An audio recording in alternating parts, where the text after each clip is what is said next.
Hello, this is Gen183. This is my review of the Austrian Grand Prix, which has just finished, and it was a pretty shocking race, to be fair.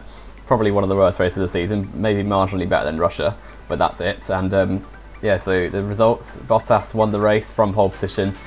A little bit of a hint of jump start, but I don't really know. I didn't see many replays, so I just thought it was a very good reaction time, if anything.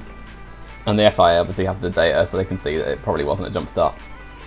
And then I think just over a second behind was Sebastian Vettel. It was, to be fair to the Austrian Grand Prix, it was a very big climax because you had Vettel catching Bottas for the lead, and then just behind you had Ricciardo defending from Hamilton as well onto the two final laps of the Grand Prix. So it wasn't a bad race at all for the last two laps, but the only problem was the first 69 laps, which were pretty shocking. So yeah, Ricciardo ended up holding off Hamilton for third, and then Hamilton fourth place. Raikkonen in fifth, just another shocking race for him. He's nowhere near his team at Vettel.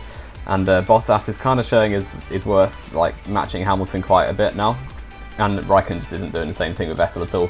So I wouldn't be surprised to see someone else in that Ferrari next season, not Kimi Raikkonen.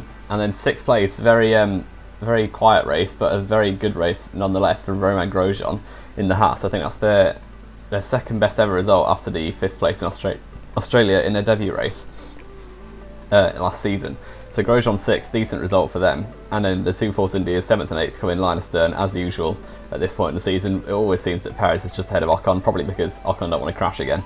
But ninth place then, just behind the two Force Indias, were the two Williams cars of Massa and Stroll. Both did very, very well to get up from, I think, 17th and 18th where they were on the grid. So props to Williams. But 11th place, once again, Jolyon Palmer, the 2017 Esteban Gutierrez, and that's not a title we want really, because Gutierrez ended up in Formula E, and I'm pretty sure Palmer's heading the same way.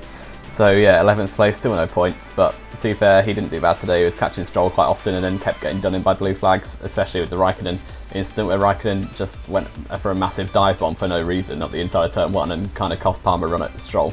But to 11th place, he kind of flew the flag a bit for Renault today, after Hülkenberg had an absolutely appalling start, which I'm not too happy about, and dropped from 11th to 20th before turn 1 in the shortest run to turn 1 in the season, so I'm not entirely surprised how he'd managed that. And then it's splitting the Renaults with Stoffel Vandoorne, he's getting better now. The other McLaren Alonso was caught up in a turn 1 crash, so he couldn't really do anything, but Vandoorne not too bad. He got a drive through for something that was pretty ridiculous, to be fair. He got a drive through for a blue flag incident where I think Vandoorne just slightly held up, I think it was Bottas, by like less than 3 seconds or so, and he got a drive through for it. And then Perez, who under blue flag conditions sent it up the inside of Vettel, and then doesn't get done for it at all. So yeah, Perez got away with it, I think, and Vandoorne unfortunately felt the wrath of the FIA with the drive through penalty, with Hülkenberg 13th. As I said, pretty unfortunate race all round really. He tried the undercut on lap 6 or something, it didn't really work at all. So he ended up 13th place behind his teammate for I think the first time of the season that they've both finished.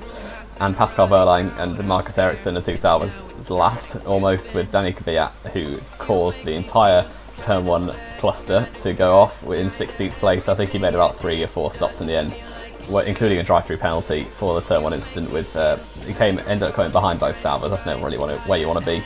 So yeah, Kvyat lapped last place 16th with a few retirements of Sainz, who retired with a mechanical issue.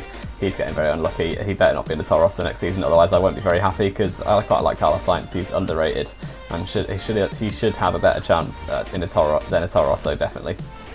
With Kevin Magnussen, again also very unlucky, retired with a mechanical issue when he's trying to pass Lance Stroll. Magnussen was probably gonna get at least 7th or 8th place in qualifying. He was doing better than Grosjean all season, and Grosjean ended up 6th. Magnussen had the issue in qualifying, ended up 15th, and then also had the issue in the race, ended up retired. Magnussen needs some luck, so does Sainz, and then another driver that needs some luck is Max Verstappen and Fernando Alonso. So turn 1 was an absolute mess, because I think Verstappen got an anti-stall, I think so did Sainz and Hülkenberg, who all just stopped off the line. They didn't really leave at all. And then yeah, Verstappen then held up everyone basically. Alonso tried to go up the inside of Verstappen, was playing it very cautiously. Kvyat just decides to torpedo his way up the inside of the pair of them and take them both out of the race. So very well done, Kvyat. I'm sure your seat in F1 is very looking good after that one, to be fair. And there's not a Frenchman in the Toro Rosso Junior Academy who's looking for that seat at all, is there Daniel? And he's going to be lucky to be in F1 next season, I think, and he shouldn't be in F1 in my opinion. But still, Kvyat caused it all. Didn't get to retire himself. He just got damaged and then got the drive-through penalty. So Kvyat still has less points than Pascal Wehrlein this season, so that kind of says it all about Kvyat, and to be fair, about Wehrlein is doing a very good job in the Sauber. But yeah, that is the end of this video then. If you enjoyed, then leave a like, comment what you thought about the race. I didn't think it was very good, at least like at most like a 4 or 5 out of 10 I'd say. It was pretty shocking. And yeah, this has been J183, and I will see you next time.